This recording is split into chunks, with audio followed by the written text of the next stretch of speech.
فرمایا تھا کہ عقائد میں تقلید جائز نہیں، جبکہ مولانا خلیل احمد سہارنپوری رحمہ اللہ نے اپنی کتاب المہند المفند میں لکھا ہے کہ ہم فروع میں امام ابو حنیفہ کے مقلد ہیں اور عقائد میں امام ماتریدی کے مقلد ہیں۔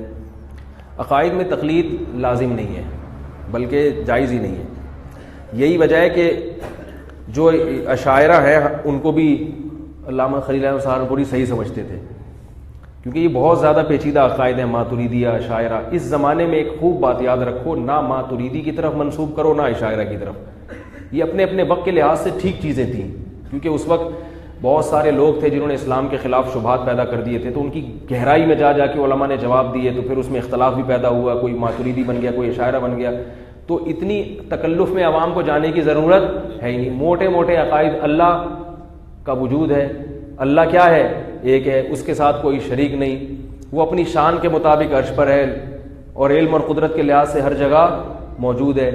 اور اگر اس کی کوئی اور تفصیل بیان کرتا ہے کہ ہر جگہ موجود ہے لیکن عرش پر بھی مانتا ہے کہ عرش میں اللہ کی خاص تجلیات ہیں، تو بھی چلے گا، ٹھیک ہے؟ تو اتنا کافی ہے۔ بات آ رہی ہے سمجھ میں؟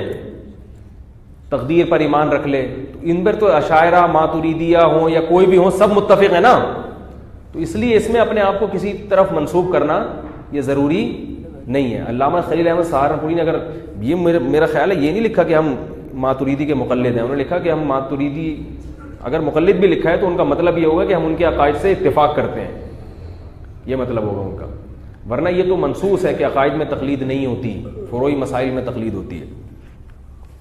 اور یہی وجہ ہے کہ وہ ان عقائد میں اگر کوئی ان کا مقلد نہ ہو تو اس کو بھی صحیح مانتے ہیں۔ یہ خود اس کی علامت ہے کہ یہ، یعنی وہ خود اس بات کے قائل ہے کہ عقائد میں کوئی اسی کو فالو کرنا ضروری نہیں ہے جس کو ہم فالو کر رہے ہیں۔ اصل قرآن و سنت عقائد میں یاد رکھو، بلکہ ہر چیز میں، فروعی مسائل میں بھی اصل قرآن و سنت ہی ہے، مگر قرآن و سنت کی تشریح میں بہت زیادہ بعض مرتبہ پیچیدگی میں جاتے ہیں تو اختلاف ہوتا ہے، تو پھر اس میں اگر عوام کو اجازت دے دی جائے نا جس قول کو چاہے لے لو، پھر خواہشات کا دروازہ کھل جاتا ہے، اس میں پھر ایک مسلک کو فالو کرنے کا حکم دیا جاتا ہے۔ تو عقائد میں تو کوئی اتنا بڑا اختلاف ہے ہی نہیں، موٹے موٹے چند بنیادی عقائد ہیں، انہی کو فالو کرو، نہ اپنے آپ کو ماتریدی کہنے کی ضرورت، نہ اپنے آپ کو اشاعرہ کہنے کی، نہ اپنے آپ کو اس بارے میں دیوبندی کہنے کی ضرورت، نہ بریلوی کہنے کی ضرورت، نہ اہل حدیث کہنے کی ضرورت۔ بولے بھائی میرے وہ عقائد ہیں جو قرآن و سنت میں لکھے ہوئے، کیا لکھے ہوئے؟ بولے لکھو، دیکھ لو جا کے کیا لکھے ہوئے، وہی ہے جو لکھے ہوئے، وہی ہے، بس ختم ہو گئی بات۔ اتنا پیچیدہ کیوں بنا رہے ہو دین کو؟ زمانے جاہلی۔ اچھا میں جب ایسی باتیں کرتا ہوں تو لوگ کہتے ہیں یہ تو اپنے اکابر کے روش سے ہٹ گیا ہے۔ ہمارے اکابر کا یہی انداز ہے ان مسائل کو، عقائد کو بیان کرنے میں جو میں آپ کو بتا رہا ہوں۔ بات آ رہی ہے سمجھ میں؟ آپ حضرت مفتی محمد تقی عثمانی صاحب سے پوچھیں گے، وہ بھی اسی اسٹائل میں بتائیں گے کہ یہی ہے۔ بات آ رہی ہے سمجھ میں؟ اور بھی آپ مولانا شلبی تھانوی رحمہ اللہ نے بھی یہی بات لکھی ہے، تو یہ سب یہی تھے۔ ٹھیک ہے ان کا کسی کا کوئی عقیدہ بن گیا، کسی کا کوئی، لیکن انہوں نے بڑی لچک رکھی ہے اس مسئلے میں۔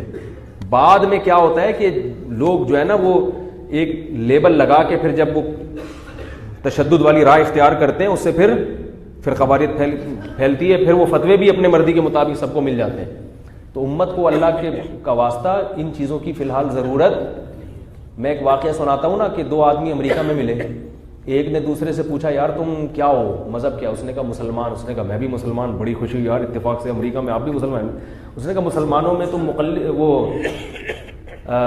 شیعہ ہو سنی ہو؟ اس نے کہا سنی ہوں۔ ارے بھائی بڑی خوشی ہوئی آپ سے مل کے، میں بھی کیا ہوں؟ سنی۔ واہ بھائی، سنیوں میں مقلد ہو غیر مقلد؟ اس نے کہا مقلد۔ اور بھائی ماشاءاللہ تم بھی بھائی اپنے مقلد ہو، تو چاروں فقہ میں کس کی تقلید کرتے ہو؟ فقہ حنفی کی۔ ارے میں بھی فقہ حنفی کی، ماشاءاللہ بہت ہی خوشی ہوئی آپ سے مل کے۔ اچھا حنفیوں میں دیوبندی ہو بریلوی ہو؟ میں دیوبندی ہوں۔ واہ بھائی واہ، میں بھی دیوبندی ہوں، بڑا مزہ آیا۔ یہ آج کل مارکیٹ میں جو چل رہا ہے نا، یہ چل رہا ہے۔ اچھا وہ دیوبندیوں میں حیاتی ہو مماتی؟ اس نے کہا میں مماتی ہوں۔ ابے بندہ ہی صحیح، تمہارے تو پیچھے نماز جائز نہیں، تمہیں تو قبرستان میں دفن کرنا ہی جائز نہیں ہے، تم سے تو نکاح، تمہاری عورتوں سے نکاح اور اپنی عورتیں تمہیں نکاح میں دے دینا یہ تو حرام ہے، تمہارے پیچھے نماز ہی جائز نہیں ہے۔ ابے بھائی کیا بنا دیا ہے یہ ہمارے اکابر کا یہ نظریہ۔ اگر کسی اکابر نے تشدد کیا بھی ہے تو ان کا تفرد ہے، کسی کی شان میں گستاخی مت کرو، بولو بھائی ان کی ذاتی رائے، دوسرے بھی بزرگ ہیں، دوسرے بھی اکابر ہیں، تو اتنا زیادہ ان چیزوں کو بڑھانے کی ضرورت نہیں ہے۔ کافر ہنسے گا، بولے گا یار تم ایک چینل میں آ کے اختلاف ہو رہا ہے، اس پہ بھی جمع نہیں ہو سکتے، تو وہ پھر اسلام کیسے قبول کرے گا؟ گورا جب اسلام قبول کرے گا تو کلمہ پڑھے گا تو ہم کہیں گے کون سا والا؟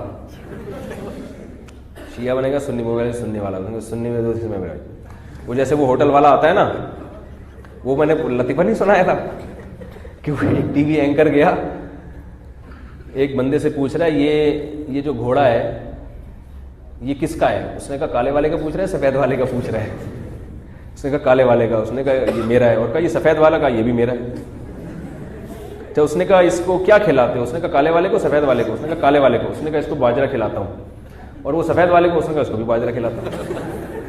یہ ٹی وی اینکر جو ہے نا یہ بہت خون چوس لیتے ہیں، تو ان لوگوں کے لیے کسی نے یہ حل سوچا ہے کہ ان سے خود ہی الٹے جو زیادہ خون چوس رہا ہو نا، تو اس نے کہا اچھا ان دونوں کو نہلاتے ہو؟ اس نے کہا کالے والے کو۔ اس نے کہا ان کو نہلاتے ہو؟ اس نے کہا کالے والے کو سفید والے کو؟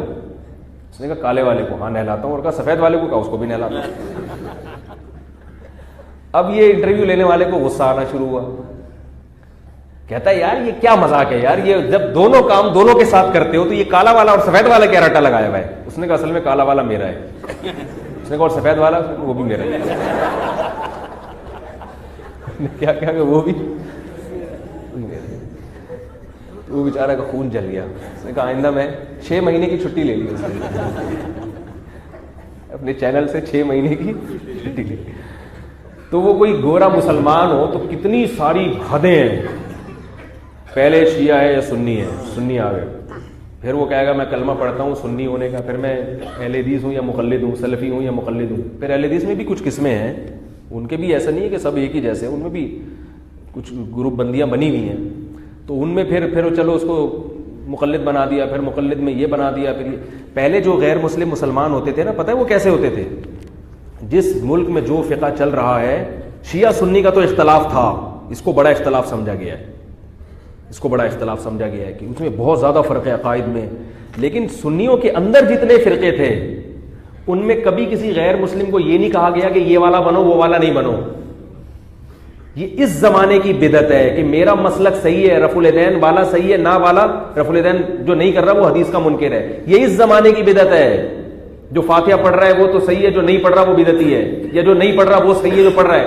غیر مسلم جب اسلام قبول کرتا تھا ہمیشہ سے ہو رہا ہے، تو بھائی اس ملک میں جو فقہ رائج ہے وہ اسی فقہ کے مطابق اپنی نمازیں خود بخود شروع کر دیتا تھا۔ اس کو اتنی پیچیدگیوں میں، اتنی گہرائیوں میں جاتا ہی نہیں تھا۔ سارے اسی طرح غیر مسلم مسلمان ہوئے ہیں۔ سعودی عرب میں اگر، ملیشیا میں اگر ہوا تو وہ خود بخود شافعی بن گیا، ٹھیک ہے وہ بھی ٹھیک ہے، تو وہ رفع الیدین کی، اس کو کسی نے جا کے نہیں چھیڑا کہ یہ والا نہیں، یہ والا اسلام تو قبول ہی نہیں ہوا تمہارا۔ اور اگر کوئی پاکستان میں یا بر صغیر میں، افغانستان میں، سمرقند بخارا میں، بنگلہ دیش میں، برما میں اس نے اسلام قبول کیا تو وہ خود بخود رفع الیدین کے بغیر پڑھتا تھا، اور رفع الیدین والے کو بھی صحیح سمجھتا تھا۔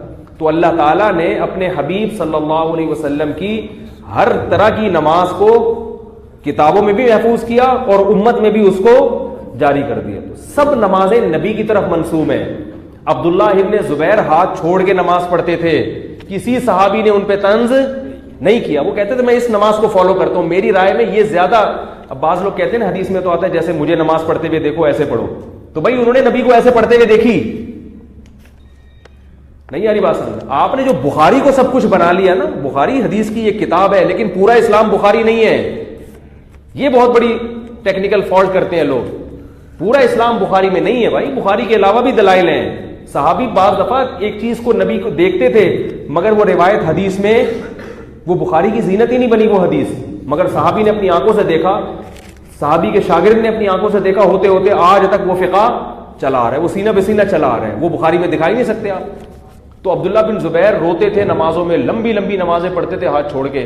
ہمارا کوئی بندہ ہوتا تو ان کے رونے کو نہ دیکھتا، ان کے خشوع و خضوع کو نہ دیکھتا، وہ کہتے چونکہ یہ حنفی طریقے سے نہیں پڑھ رہا لہذا اس کی نماز ہی نہیں ہو رہی، تو ان کی بھی نہیں ہو رہی تو پھر کس کی ہوگی میرے بھائی؟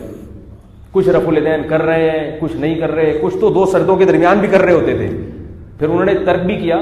تو ہر طرح کی نمازیں ہمیں بھی ملیں گی کہ کوئی، لیکن ان کی نمازوں میں ایک بات تھی جو آج کل ہماری نمازوں میں شارٹ ہے، ان کی نمازیں ایسی تھیں کہ دیکھ کر انسان کو رونا آ جائے، ایسے گڑ جاتے تھے زمین میں، کھڑے ہوتے۔ حضرت عثمان رضی اللہ تعالیٰ عنہ نے نماز پڑھی ہے، حضرت عمر فرماتے ہیں مجھے اس شخص سے محبت کیوں نہ ہو میں نے ان کو دیکھا ہے کہ حجر اسود کے سامنے نماز کے لیے کھڑے ہوئے اور پورا قرآن ایک رکعت میں ختم کیا انہوں نے.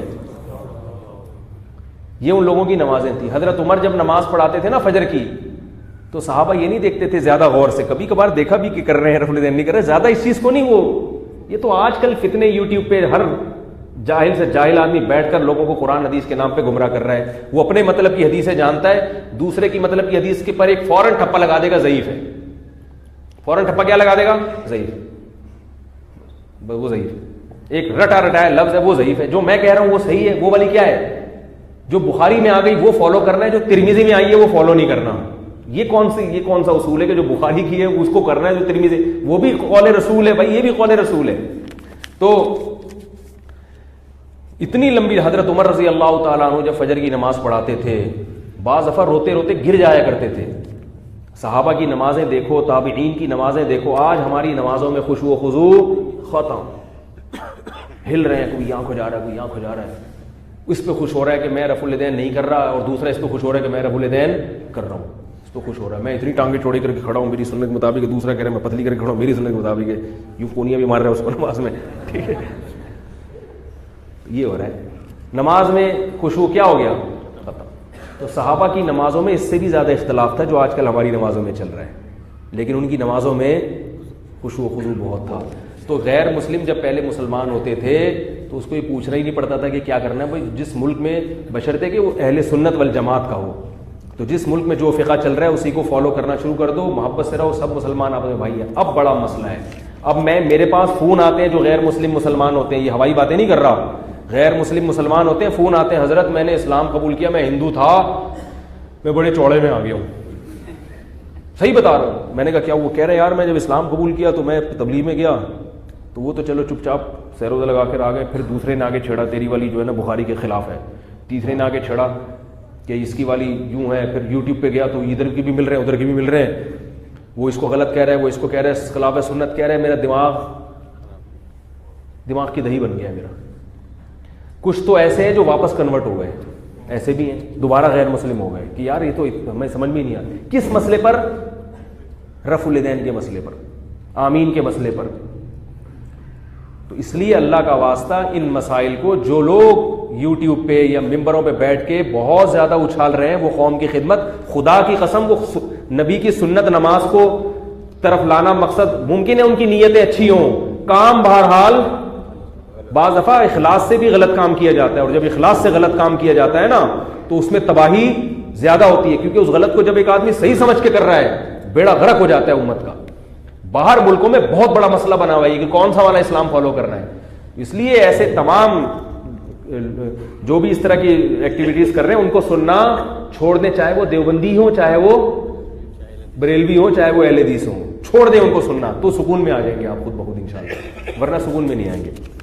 زمانے جاہلیت میں قرآن اندازی کے ذریعے گوشت, میں جو بعض دفعہ رفع الیدین پر بات کر دیتا ہوں صرف اس نیت سے کر دیتا ہوں کہ بھائی یہ اس طرف بھی دلائل ہے, مقصد کرنے والے کی کو طنز کرنا نہیں ہوتا, مقصد یہ ہوتا ہے کہ لوگ امام حنیفہ کو بیوقوف نہ سمجھیں, دفاع کی حد تک یہ بھی ہے.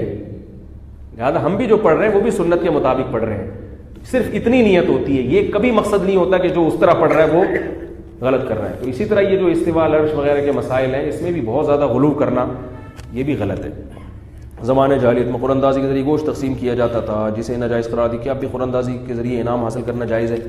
قرآن اندازی کے ذریعے اگر آپ نے پیسے دے کے قرآن ڈلوایا تو وہ حرام ہے, وہ پھر جوا ہو جائے گا.